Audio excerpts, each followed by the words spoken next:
Bona tarda a tothom, benvinguts en aquesta sessió de la Comissió de Comptabilitat, Comissió Conjunta del Col·legi d'Economistes i de l'ACSID. En aquest cas, per parlar de la due diligence des de la perspectiva legal.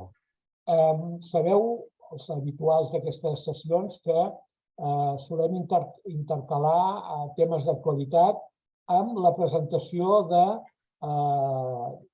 d'articles o el contingut sencer dels diversos volums de la revista de Comptabilitat i Direcció, que és segurament una de les activitats més reeixides de l'ACSID. En aquest cas, el número 34 d'aquesta revista es dedica tot ell a la due diligence, es titula així, Due Diligence, Fonaments i Aplicacions Pràctiques, i vam creure que era de gran interès per als membres de la Comissió de Comptabilitat, bàsicament perquè no cal confondre la due diligence amb una auditoria. Això ens ho explicaran els ponents d'avui, segurament a la seva primera part.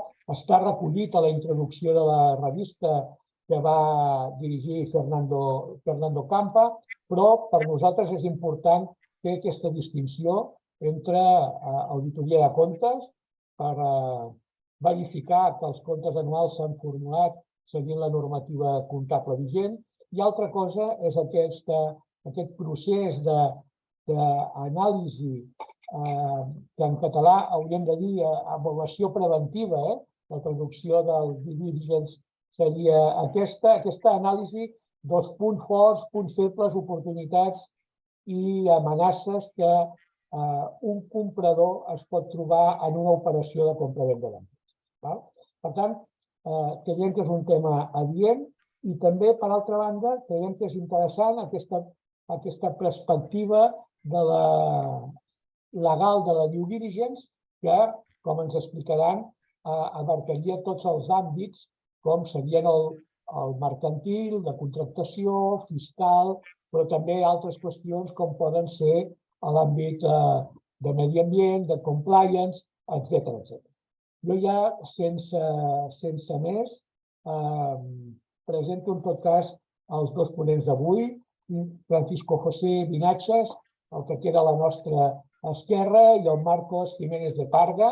Tots dos són advocats, socis de DIC Abogados, i que han sigut els autors d'aquest capítol de la revista número 34 sobre la due diligence des d'una perspectiva legal. Ells faran ara una primera intervenció i, en tot cas, deixaríem pel final el torn de preguntes o comentaris per part dels assistents.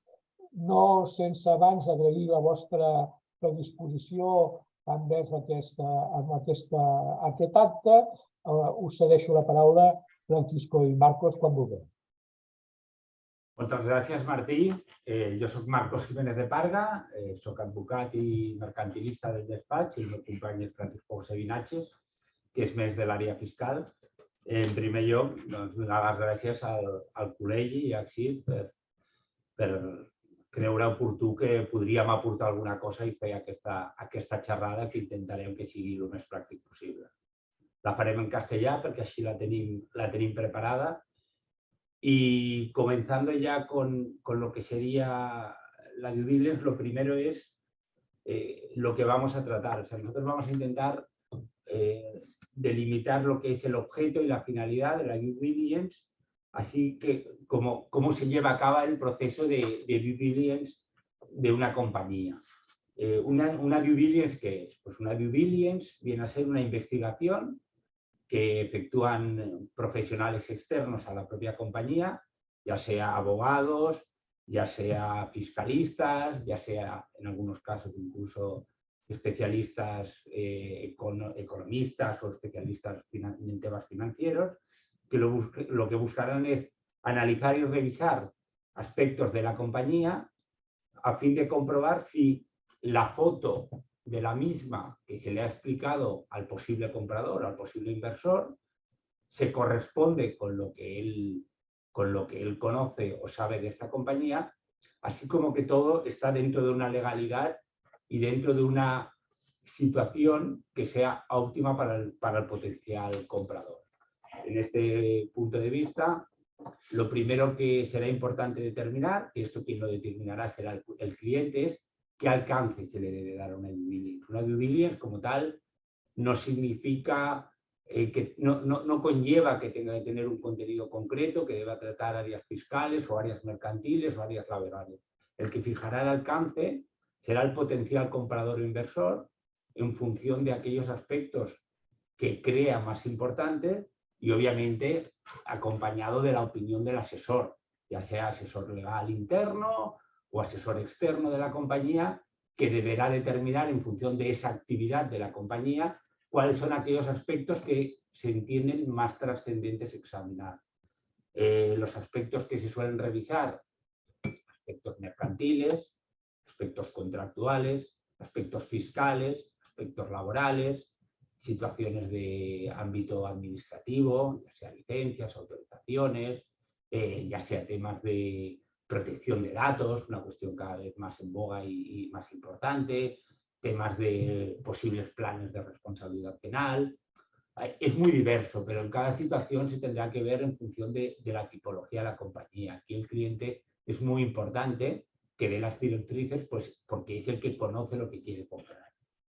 La due diligence se elaborará durante un determinado periodo, ya sea un mes, 2, 3, en función de la tipología de la compañía, que será ese análisis que se realizará en las distintas áreas y que lo normal es que acabe con un informe de conclusiones en los que se determinará cuál es la fotografía de la compañía que he indicado antes, con aquellos aspectos que tengan que tenerse en cuenta por ese potencial comprador / inversor, en el sentido de decir aquellas cosas que son más trascendentes, bien para mi negocio, bien porque tengo un riesgo de tipo fiscal o de tipo laboral, o porque hay contratos en los que se establece según qué cláusulas que es importante para el cliente, con lo cual se hará ese informe final que se recogerá con una serie de conclusiones y en los que el cliente se apoyará para hacer esa propuesta final de inversión o de compra, porque en función de lo que salga habrá un contenido.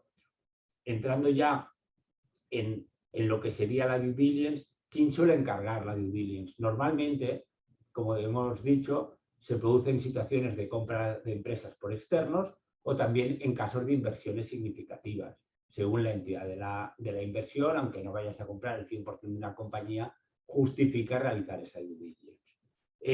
Una due diligence, como antes ha comentado Martí, no se debe confundir con una auditoría de cuentas que tiene un aspecto más concreto y coyuntural, o con una valoración de la compañía. Son aspectos que pueden tener puntos de conexión, pero que son cuestiones diferentes.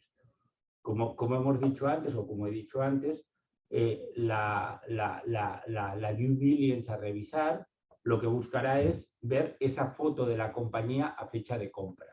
No siempre se va a poder tener toda la información a fecha de compra y en algunos casos pues, se va a utilizar a lo mejor balances o cuentas de explotación de un mes antes o de unas semanas antes en función de la tipología de la compañía. Pero lo que se busca es una foto lo más actualizada posible y esa foto de la compañía, aunque he dicho que normalmente quien la va a pedir es ese comprador o potencial inversor, también sería posible, y en algunos casos nos las piden, que sea el posible vendedor o el potencial vendedor el que quiera hacer él mismo la due diligence para poner en blanco sobre negro cuál es la situación de su compañía para que potenciales compradores puedan acelerar el proceso de inversión o de compra. Entonces también podría ser que es el vendedor el que la encargue. El proceso de realización de una due diligence normalmente se encuentra integrado dentro de una fase inicial documental, de documentación que suelen firmar las partes. Dentro de esta documentación, normalmente, ¿qué suele haber? Suele haber un acuerdo de intenciones. El acuerdo de intenciones es un primer documento que a veces va precedido por un acuerdo de confidencialidad o va en paralelo, que en el acuerdo de intenciones, que puede ser vinculante o no vinculante, lo más normal en nuestra práctica es que sea no vinculante, pero sí lo que se recoge es esos puntos básicos de la operación de compra o de inversión, en el que se recoge ese precio máximo, ese precio mínimo, cuáles son las variables para llegar a ese precio, ese timing previsto. Entonces, normalmente también se hace mención a lo que es esa due diligence a realizar, qué lapso temporal se reconoce. Entonces, también es importante ese acuerdo de intenciones. Muchas veces se recoge también un periodo de exclusividad. Un periodo de exclusividad que normalmente es el comprador / inversor el que lo pide. ¿Por qué? Porque va a invertir una serie de recursos. Hay unos recursos humanos, unos recursos económicos, con lo cual muchas veces el lapso temporal de la due diligence y de la posible firma de los documentos de compra se le suele dar una exclusividad. Como he comentado, pues hay ese periodo de exclusividad y ese acuerdo de confidencialidad, porque evidentemente el vendedor va a distribuir documentación e información sensible de su negocio.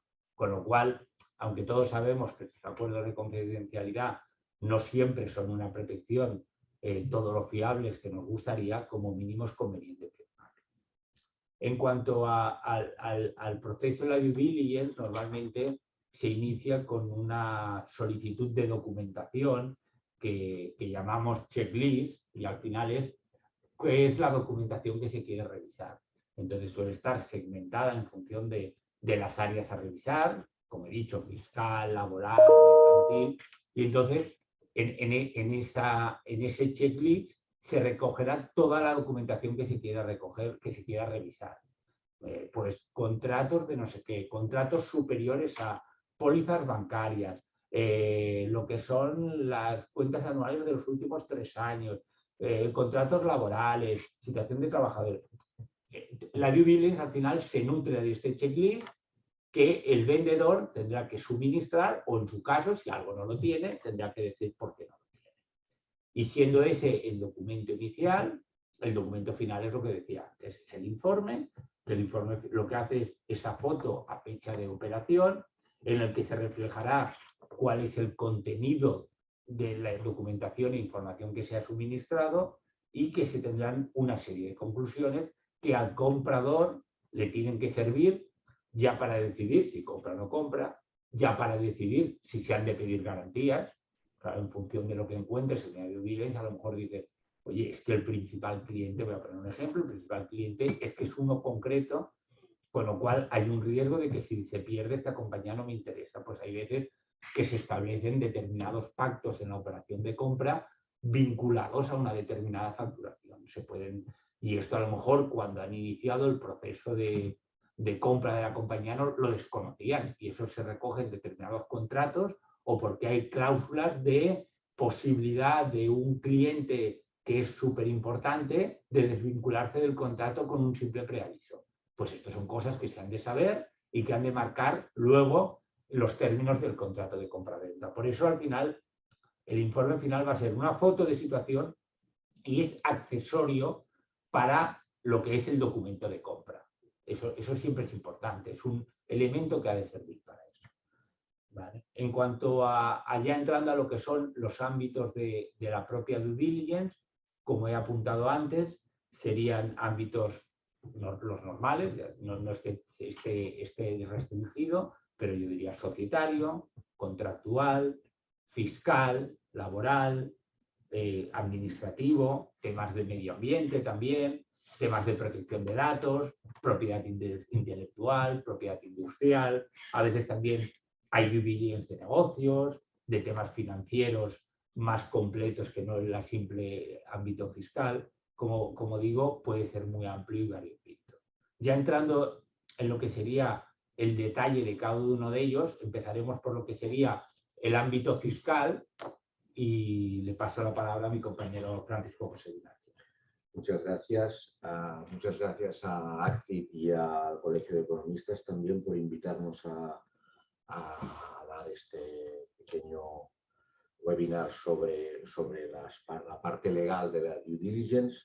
Antes de entrar en el tema fiscal, un tema que es anecdótico pero que puede ser importante para aquellos que no estáis familiarizados con lo que comentaba mi compañero Marcos de la exclusividad, de la no vinculación del acuerdo de confidencialidad y del acuerdo de intenciones, que sepáis que normalmente tienen terminología inglesa, ¿de acuerdo? Es fácil, pero a lo mejor alguno de vosotros no lo ha oído nunca.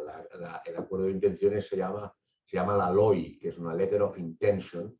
Lo digo porque a veces hablaréis con compañeros que darán por supuesto que tenéis esa terminología y a veces no se tiene, ¿no? El tema no vinculante siempre hay que buscar la palabra non-binding, ¿no? Que además es importante esto para decirle al propio comprador que lo que ha firmado no le vincula a la posterior obligatoriedad de comprar o no. Es decir, le da cierta tranquilidad. Por eso, como comentaba Marcos, normalmente se hacen no vinculantes, non-binding, ¿no? Y el último que tiene terminología inglesa, aparte del checklist, es el NDA, que es el acuerdo de confidencialidad, que es el Non-Disclosure Agreement, ¿vale? Porque, bueno, como decía mi compañero, pues se va a manejar documentación muy sensible en la que, bueno, lo que se intenta es proteger un poco en este caso, al vendedor, que es el que va a dejar toda la información, digamos, encima de la mesa para los profesionales que realizan la due diligence, ¿no?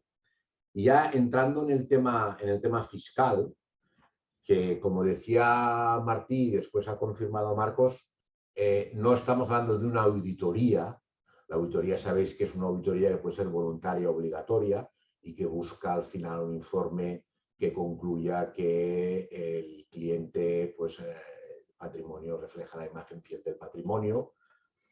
Es digamos, un análisis y una revisión que lo que intenta es profundizar en todo el tema del estado de una sociedad respecto a las obligaciones, lógicamente, tributarias, contables y legales. Tampoco es una inspección, o sea, no se van a buscar, digamos, pormenorizadamente los errores que conlleven a contingencias fiscales, sino que a base de muestreos y a base de revisar documentación, pues se pueden llegar a detectar pues, problemas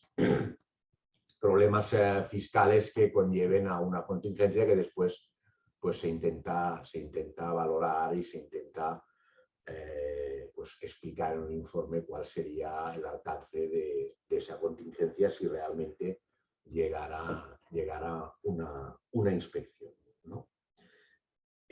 Bueno, se trataría de revisar la documentación que se suministra con el checklist. Normalmente es un checklist, el de fiscal, que es bastante amplio porque abarca pues, toda la imposición de la sociedad, ¿de acuerdo? Y además se intentan siempre solicitar, después lo veremos, los 4 últimos años, que son los 4 años que tienen todas las compañías abiertas a inspección, todos aquellos años no prescritos, ¿no? Al final lo que se intentará será cuantificar las posibles contingencias por el no cumplimiento de las obligaciones fiscales, ya sea en tiempo, ya sea en forma, de cualquier manera se intentará pues, esa cuantificación que a veces no es fácil, pero que es muy determinante también para que al final el propio cliente pueda acabar de decidir cómo compra, ¿no? Veremos al final pues, que en las conclusiones pues, que se pueden hacer retenciones en los contratos de compra-venta de compañías, retenciones que pueden tener muchos de ellos pues, carácter fiscal, ¿no? Aparte de carácter legal, ¿no? Retenciones, me refiero a retenciones en el pago o pagos aplazados, ¿de acuerdo? El análisis de la due diligence fiscal, ¿qué abarcaría? Pues la investigación y el cálculo de las contingencias fiscales que se han podido detectar del propio trabajo de la DIU, la contabilización de los pasivos fiscales de la empresa, los créditos fiscales y las bases imponibles negativas y la valoración de activos fiscales, pues, todos sabéis que son impuestos anticipados y diferidos. ¿Por qué esto? Bueno, porque al final el que se está quedando una empresa es muy lícito que quiera saber qué va a pasar con todo el tema fiscal que arrastra la empresa que está comprando para poder favorecerse de ello e incluso pues para calcular beneficios futuros y proyectarse fiscalmente cuando empiece a dirigir la empresa que acaba de comprar, ¿no? En resumen, esto consistiría en la comprobación de que la empresa esté en tiempo y forma al corriente de las obligaciones fiscales con la administración tributaria y suministrarle al comprador futuro una serie de riesgos fiscales que le puedan permitir tomar una decisión con, digamos, ese conocimiento fiscal de qué es lo que se está quedando, ¿no? Que coloquialmente llamamos los fiscalistas, ¿qué mochila estás adquiriendo al quedarte una compañía, ¿no? Los laboralistas siempre hablan del pasivo laboral, ¿no? De ¿qué me estoy quedando cuando me quedo en una compañía con 45 empleados? Bueno, pues me estoy quedando casi siempre las obligaciones de indemnización, ¿no? Eso también es un tema que, como comentaba Marcos, se pacta, ¿eh? Es decir, en el contrato de compra-venta hay cláusulas en las que se pacta quién se hace cargo de esa mochila, ¿no? Por lo menos desde el punto de vista fiscal, los que realizamos due diligence, pues lo que se le comenta siempre al comprador es la posibilidad de que si tuviera una inspección fiscal consecuencia de o en alguno de los años en los que él no ha sido propietario, pues que enseguida se le dé aviso a los asesores fiscales antiguos de la compañía para que por lo menos puedan ser ellos los que puedan defender esa inspección delante de Hacienda o colaborar, por supuesto, con asesores fiscales actuales de la compañía, pues básicamente porque son ellos los conocedores de la historia fiscal de la compañía antes de la compra, ¿no? En cuanto a la operativa de la revisión, como comentábamos, pues se va a hacer un checklist que es más o menos amplio en función de a qué se dedique la compañía y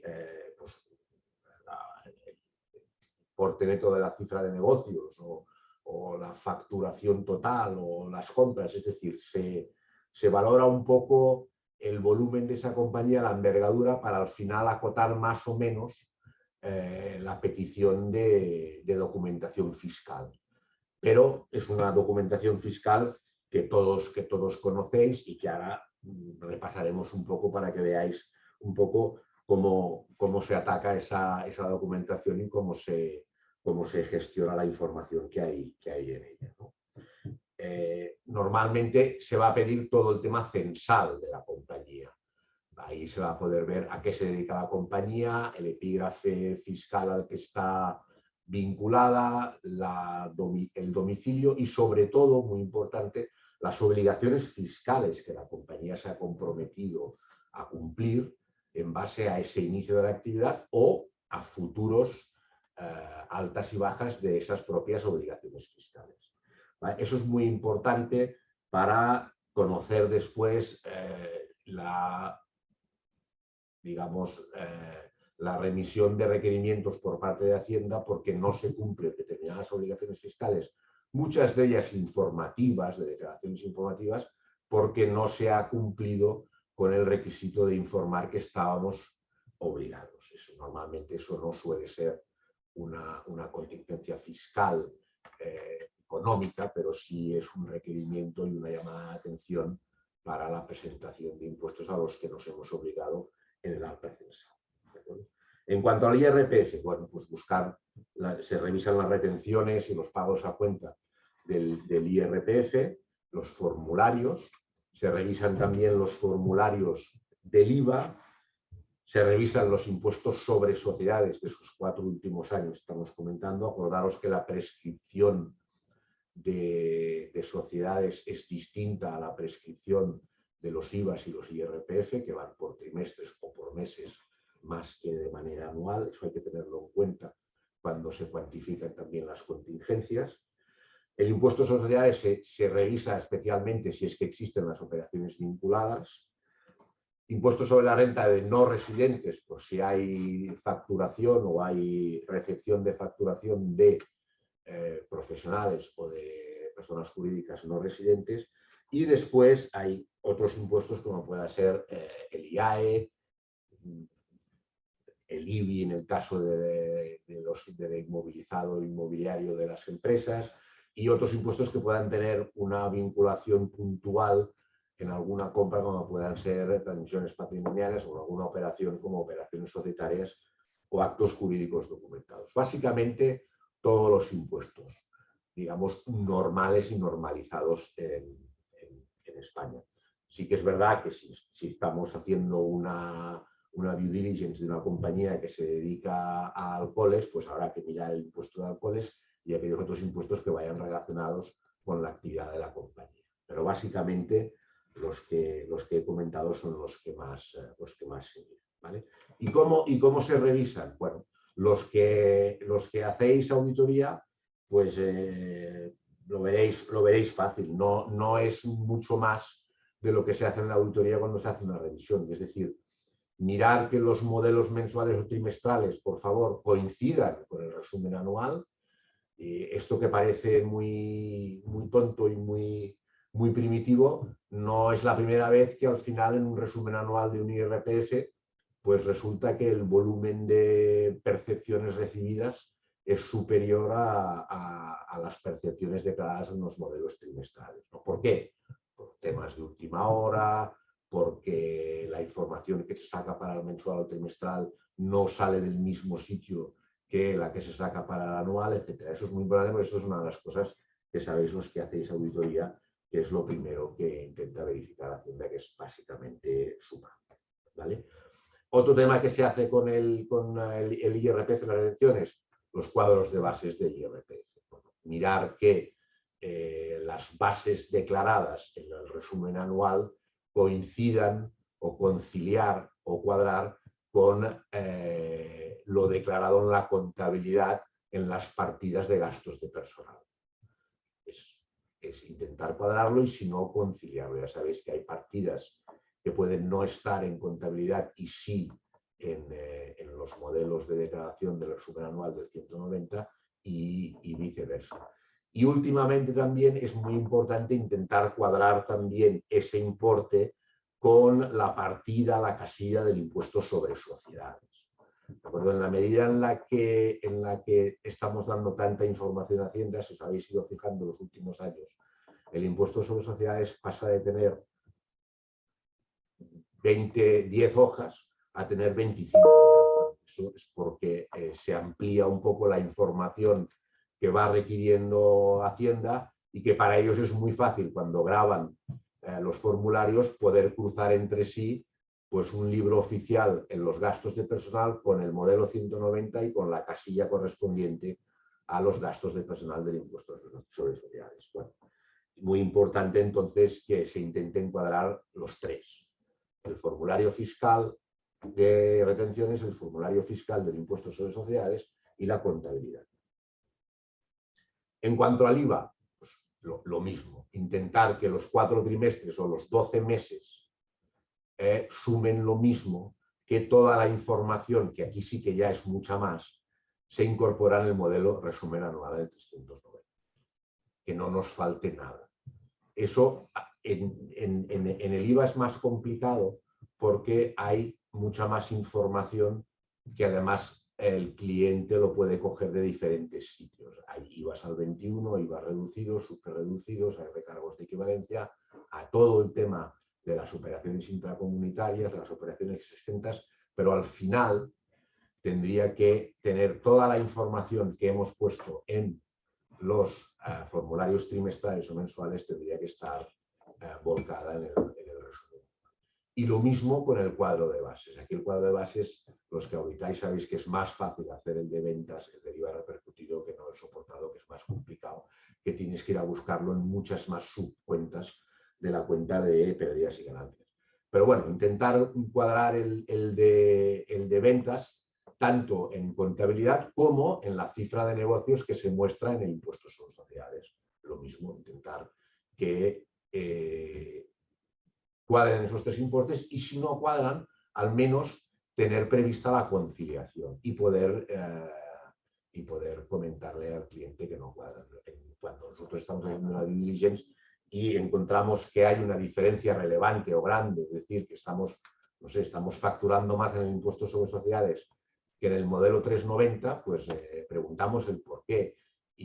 O si no podemos hacerlo nosotros, porque yo qué sé, porque hay diferentes subcuentas del grupo de ventas en las que ya ves que hay facturación que no conlleva IVA repercutido. Bueno, hay que intentar que todo eso esté conciliado y que esté cuadrado y que tenga una explicación, porque tanto en IRPF como en IVA las diferencias no explicadas sí pueden conducir siempre a una contingencia fiscal.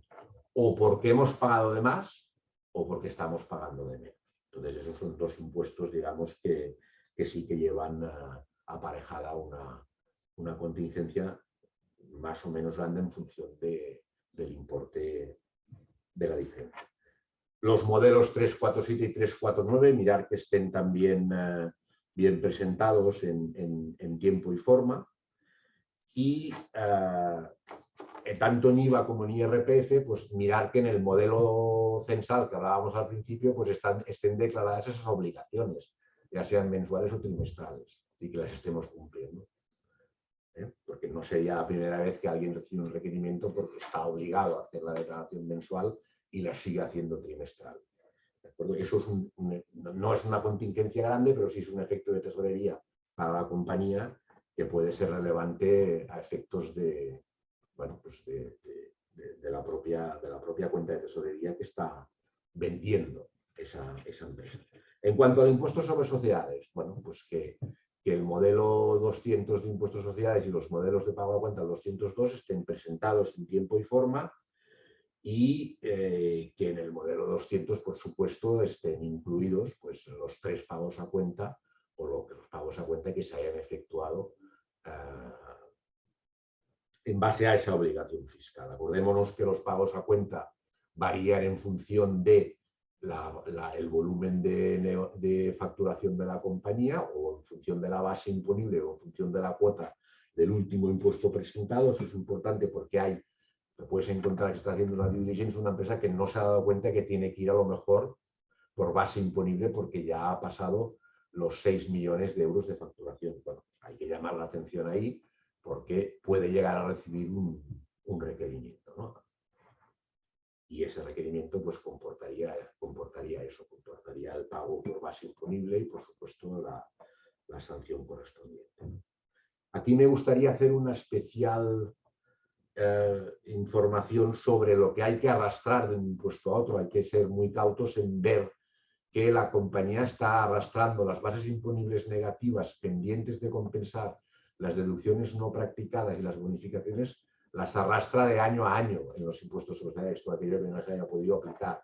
Porque la única manera de acreditarle a Hacienda que tenemos bases imponibles negativas es que se muestren en el impuesto sobre sociedades. Si no se muestran, no las estamos acreditando y, por lo tanto, difícilmente me aceptan la compensación. La cosa es que podamos defender el tema delante de la inspección o delante de las instancias siguientes de una inspección, ¿no?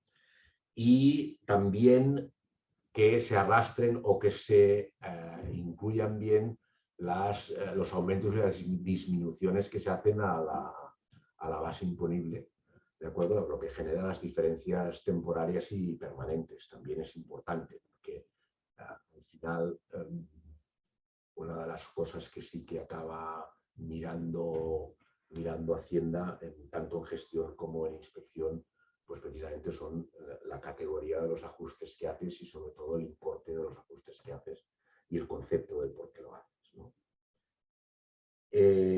Bueno, después está claro que cuando miramos los balances y la cuenta de explotación, pues hay que mirar que todo esté contabilizado de acuerdo con la naturaleza del ingreso del gasto y que los gastos, lógicamente, con la muestra que hagamos, pues que sean deducibles fiscalmente y los que no lo sean, que estén bien ajustados, como decía ahora, a la base imponible del impuesto sobre sociedades.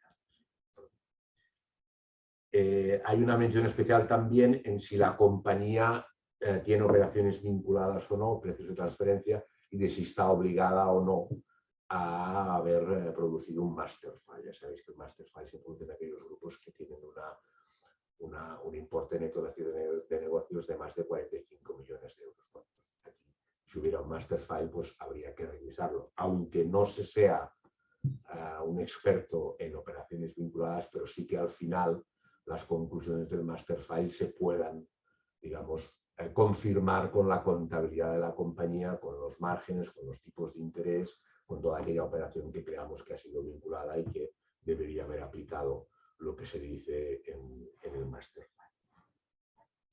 Otras obligaciones fiscales, bueno, como hemos dicho al principio, el tema del 0,36 creemos que es importante porque le estamos dando a Hacienda la información para que tenga claro lo que nosotros nos obligamos a presentar mensual o trimestralmente y anualmente. ¿De acuerdo? Nuestras obligaciones fiscales, que muchas de ellas sabéis que dependen, pues eso, del volumen de facturación.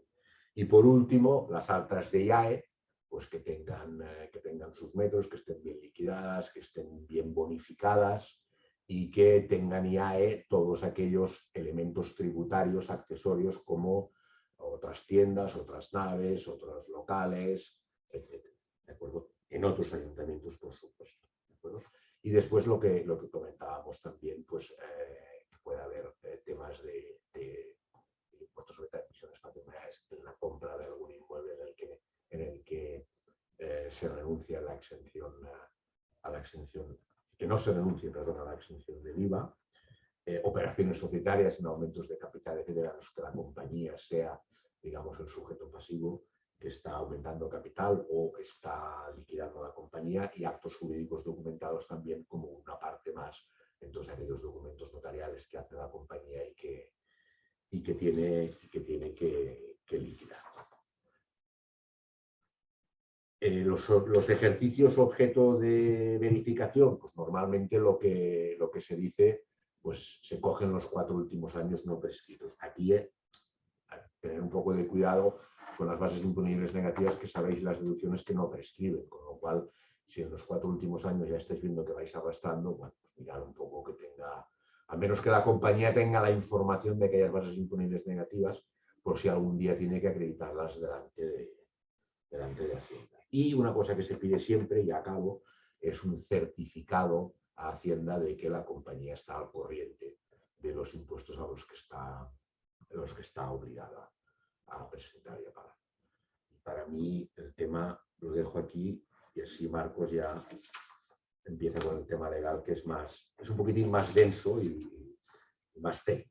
Gracias, Francisco José. A ver, lo que intentaré será básicamente apuntar aquellos aspectos que entiendo más importantes a tener en cuenta o a revisar, empezando por los aspectos societario-mercantiles, que, bueno, que habrá que revisar, pues desde la propia existencia de la compañía, con la solicitud de las escrituras, corroborar que en el registro mercantil todas ellas están inscritas, con lo cual que la foto real se corresponda con la existente en el registro, ver toda la situación del capital social, vinculado a ello, bueno, esta situación de las acciones, que sean titularidad de quien las vaya a vender, de quien las vaya a transmitir, que no haya cargas, que no haya pignoraciones, que no haya prendas, que no haya ninguna situación irregular, que no haya situaciones de derechos reales, que también podría haber, todo esto habría que pedirlo. ¿Qué más hay que revisar en los aspectos societarios? El tema de la situación del órgano de la administración es una cuestión muy importante.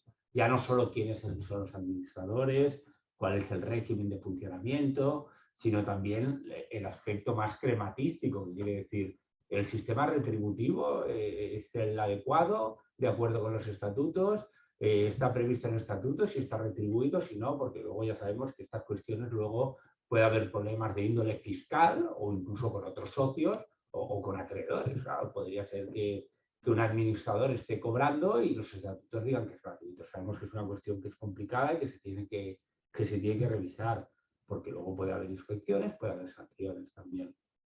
Todo el tema de legalización de libros, actas, socios, de contratos de socio único, si es que hay un socio único, revisar tema de cuentas anuales, revisar el tema de estatutos sociales, muy importante estatutos sociales, si lo que se va a hacer es una inversión, pero no una compra. Una inversión quiere decir de un socio significativo pero los anteriores socios continúan, porque a lo mejor los estatutos tú no los puedes cambiar unilateralmente, con lo cual es importante saber cuáles son las reglas del juego de la compañía en la que te metes, con lo cual hay que hacer un análisis en profundidad. ¿Qué más? Un tema que cada vez más está en nuestro día a día, que es si hay pactos de socios. Puede haber pactos de socios en esa compañía y puede ser que es eso, que alguno de los socios no esté de acuerdo o no vaya a vender. Entonces, ojo si te metes en una compañía donde hay un pacto de socios. Ojo que puede ser el tema muy delicado, con lo cual hay que preguntar si hay y hay que, en su caso, opinar sobre el mismo. ¿Qué más cuestiones? Aparte de otras cuestiones más básicas, hay una cosa que es importante, que es todo el tema de que haya filiales o sociedades participadas. Quizás la compañía que se va a comprar pues tiene una actividad directa escasa, pero es que es accionista mayoritario o único de alguna otra compañía, con lo cual esa revisión a realizar se tendría que hacer igualmente en la filial. Claro, si el 90% de su negocio le viene de la filial, está claro que la filial hay que revisarla. Con lo cual, todo lo que hemos dicho es aplicable a la filial, con lo cual todo eso también hay que decirlo.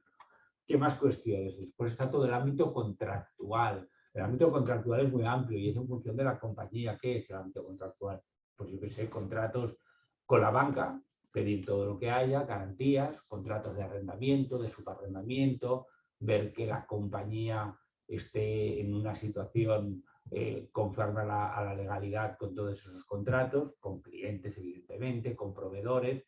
¿Se revisan todos los contratos? Normalmente no, normalmente se revisan unos contratos determinados de aquellos clientes más significativos. Claro, esto en función también es el coste que quiera asumir muchas veces el comprador. Tampoco te vas a poner a revisar en según qué compañías todos los contratos, pero sí que a lo mejor de los clientes más significativos o que sean de un volumen superior a, pues también habría que revisarlo. Con el tema de las entidades financieras y los contratos o pólizas, muy importante que no haya cláusulas de tema de cambio de control. Muchas veces si hay un cambio de accionista principal o de determinados accionistas, pues ese contrato se puede resolver por el banco. También pasa con según qué instituciones públicas. Pues esas cláusulas hay que vigilarlas, hay que tener cuidado, porque podemos tener problemas, puede haber financiaciones, puede haber garantías y puede ser que la compra de la compañía haga saltar algunos contratos, incluso esas cláusulas te las puedes encontrar en contratos de arrendamiento, con lo cual eso hay que tenerlo muy controlado y hay que verlo muy bien. También hay que ver todo el tema de contratos de software y todas estas cosas de nuevas tecnologías que cada vez están más en boga y que es el día a día de la empresa. ¿Qué otros contratos se me ocurre resaltar? Temas de agencia y de distribución. Muchas compañías tienen este tipo de contratos y bueno, si hay contratos de agencia, sin duda, pues hay que prever unas posibles indemnizaciones de clientela o otro tipo de indemnizaciones que prevé la ley. Y si hay contratos de distribución, pues ojo, porque los tribunales cada vez están reconociendo también esa indemnización según qué supuestos. Con lo cual, pues bueno, tengámoslo en cuenta porque a lo mejor el cliente que va a comprar lo que está pensando es empezar un nuevo sistema de red comercial y cepillarse a todos los agentes y distribuidores. Bueno, pues eso lo hay que tener en cuenta también. ¿Qué otras cuestiones hay que tener presentes? Cuestiones con las administraciones públicas. En este ámbito es muy amplio, pero a ver, desde las licencias y autorizaciones para la actividad, como del local donde se desarrolla la actividad, que esté todo en orden, que no haya nada irregular, que no estemos en falso, a cuestiones de posibles subvenciones, si se tienen, si no se tienen, si se está cumpliendo, si se ha cumplido con lo que estaba vinculado a esa subvención o ayuda, y todo eso, pues todos los contratos que se puedan tener con organismos públicos o cuestiones similares. Todo eso también habría que revisarlo. Una pata fundamental también es toda la cuestión vinculada a procedimientos judiciales, sanciones, reclamaciones en curso. Todo eso sí que se tendrá que analizar en profundidad porque puedes comprar una compañía o entrar en una compañía con una participación significativa que te encuentres, pues bueno, que hay una reclamación en curso que supondría un pago importante a continuación. Bueno, todo eso se tiene que ver las posibilidades de que la compañía sea condenada, más que nada para ver en ese contrato de compra-venta cómo se regula o cómo se prevé. Cuestiones de propiedad intelectual industrial, bueno, pues también cada vez es más importante. Licencias que tenga la compañía, marcas, patentes, derechos de autor, todos esos activos que son de propiedad intelectual e industrial, pues convendrá pedir documentación, bueno, corresponde hacer un análisis exhaustivo del tema. Otras cuestiones también coyunturales o complementarias, tema de protección de datos, cada vez más importantes, que la compañía esté cumpliendo, cada vez están sancionando más. A lo mejor la compañía es de esas que necesita un DPO, pues evidentemente ese sería un tema muy sensible, pero claro, es importante que alguien especialista en el tema lo revise, lo analice, porque la entidad que compre tenga ese confort. También un tema que cada vez se está poniendo más en boga por el riesgo de las empresas es el tema de los planes de responsabilidad penal. Pues hay compañías que por la actividad a la que se dediquen necesariamente lo han de tener porque tienen un mayor riesgo de posible responsabilidad de la empresa, y sabemos que si se tiene un plan de responsabilidad penal y se ejecuta y se destinan medios y se hace, pues esa responsabilidad puede quedar mitigada. Bueno, son cuestiones que se tienen que revisar y que se tienen que tener en cuenta.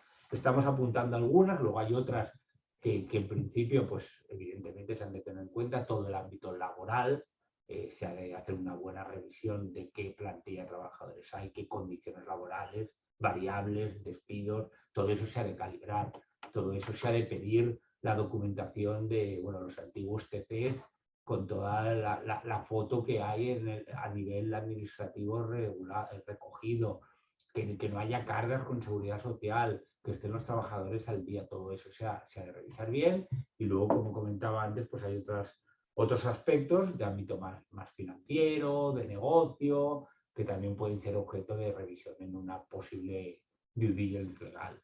Estos son pinceladas de esos otros aspectos complementarios que se pueden revisar en función de la actividad, en función de las inquietudes del cliente, y que todo eso al final concluirá con ese informe final de conclusiones. Sí, a ver, las conclusiones, aparte de que comentaba Marcos ahora por los temas que son cuantificables, por ejemplo, en el tema laboral, pues una de las cosas que siempre se hace como experto laboral es cuantificar la indemnización máxima y mínima que tenga la plantilla que está adquiriendo el que compra la empresa.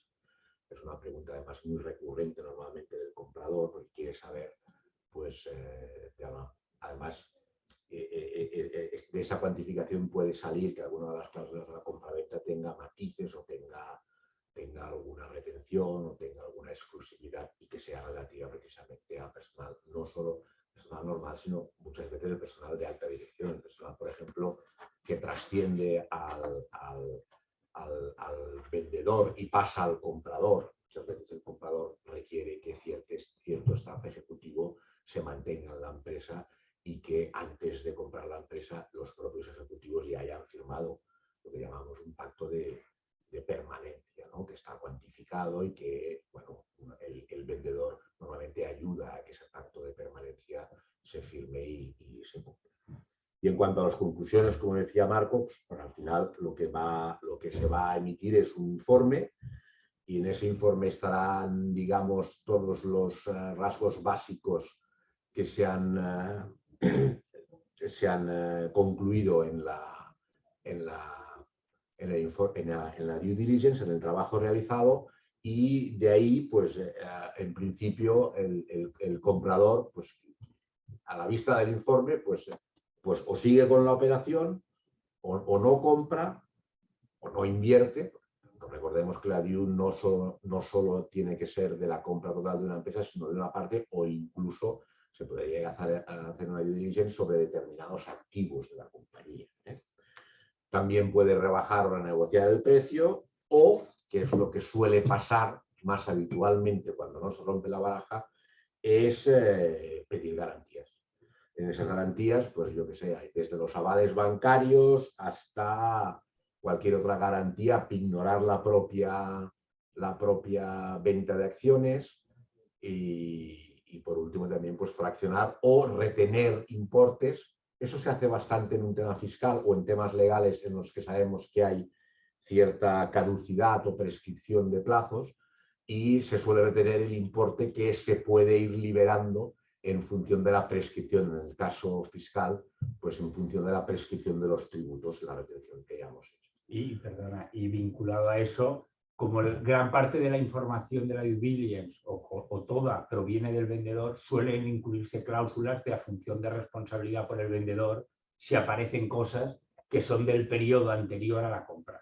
Porque claro, por mucho que hagas una due diligence, al final mucha de la información y documentación te la da el propio vendedor. Si te oculta algo, de alguna forma se suele establecer en el contrato de compra-venta que él responderá y se podrá ir contra él. Que es lo que comentábamos antes desde el punto de vista fiscal, pues una inspección de algún año en el que el vendedor fuera el dueño de la empresa. Bueno, pues el acceso de los asesores fiscales del vendedor a la propia inspección de la mano de los nuevos asesores fiscales o directamente se pacta que si hay alguna inspección de algún año en el que el vendedor fuera el titular, pues que sean ya los asesores fiscales antiguos los que lleven la inspección. Y hasta aquí la parte nuestra. Hemos intentado ser muy prácticos y ir por encima. Todo lo que hemos explicado creemos que está en el artículo que consta en el libro y estaremos encantados de responder pues alguna duda o alguna pregunta. Y muchas gracias por la atención. Muchas gracias. Moltes gràcies a tots dos. Ha sigut una exposició clara, ens ha permès repassar el checklist, no? Que en el fons molts d'aquests aspectes coneixem, però que és important tenir-los sempre presents. Ara, al final, una mica mentre la gent s'anima, un parell de comentaris que us volia fer. Ara, al final, parlàveu de les clàusules que es poden incloure en una compra-venda per temes que hagin sorgit amb anterioritat a la compra com a tal, però m'ha vingut al cap la pregunta de quina responsabilitat tenen els que han elaborat la due diligence. És a dir, em poso a la pell dels professionals, economistes, advocats, que han estat contractats per fer una due diligence. Com podem limitar la nostra responsabilitat? No sé si m'he explicat suficientment. Et refereixes al contracte de prestació de serveis? Correcte. Com limitar la nostra responsabilitat civil? Exacte. Bueno, normalment quan hi ha un contracte d'aquests, tu ja fas un disclaimer al final dient que vas a fer una due diligence, què és el que faràs, i que no estàs obligat, una mica com els auditors, que no estàs obligat a trobar errors, però que si els trobes el que faràs és quantificar-los.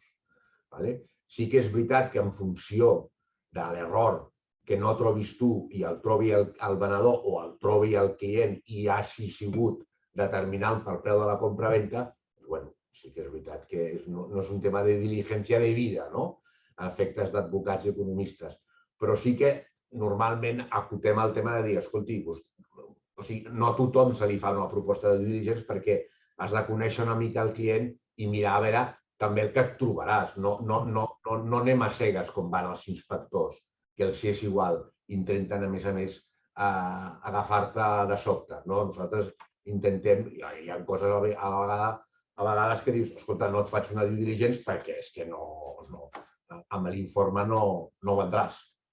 O al revés, de dir, escolta, és tan fàcil que amb un informe petit no fa falta ni que desembarquem aquí, però sí que... Sí, moltes vegades a la pròpia proposta econòmica de la due diligence tu acotes quin és el contingut de la due diligence, perquè due diligence com a tal no significa res, sinó que s'ha d'identificar de quines branques.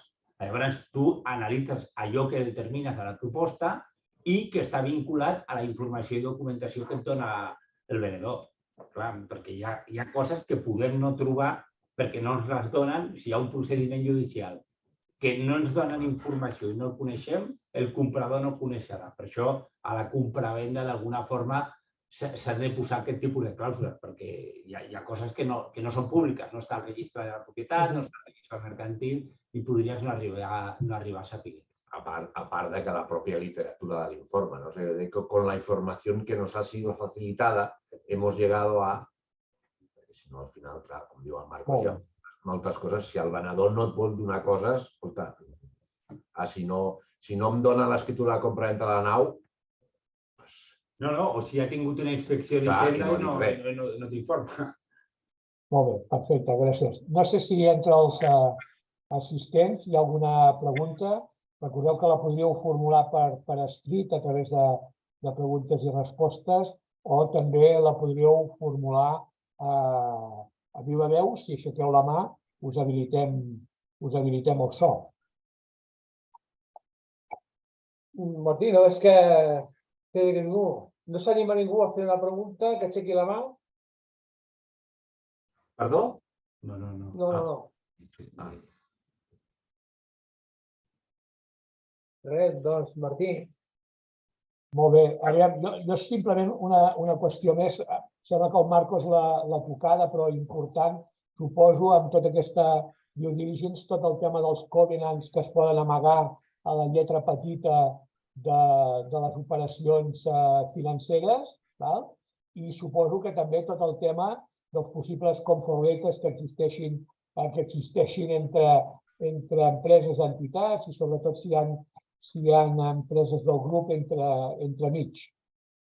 Sí, clar, tot això forma part de les coses que s'han de demanar per revisar-ho bé, perquè cada vegada hi ha més documents d'aquest tipus, hi ha més contractes d'aquest tipus, hi ha més compromisos, avals, garanties, covenants, amb la qual cosa, inclús això, a contractes d'arrendament, a vegades a contractes de lloguer, disculpa, el propietari, doncs, això ho posa al contracte i també s'ha de revisar des d'aquesta òptica o amb alguna institució pública que també volen donar la financiació, però només si els socis són els actuals i si no, doncs poden demanar un venciment anticipat. Bé, tot això s'ha de revisar, s'ha de tenir molt en compte, perquè a vegades, abans de fer l'operació de la transmissió, el que has de demanar és que tenir el vistiplau del banc o de la caixa o del banc o de la institució pública o del propietari de torn. Penseu també en temes financers de garanties que hi ha moltes vegades que a part de la garantia de la pròpia companyia hi ha garanties dels socis administradors i això al final també d'alguna manera es traspassa o el banc diu no, escolti, et resol el contracte i ja fareu un de nou. Això també és important que el propi venedor ja tingui una conversa prèvia amb aquestes entitats. Igual que el que diu el Marc és molt important a l'acord de confidencialitat, de dir, escolti, jo em comprometo a això i m'hauria de donar tota la informació.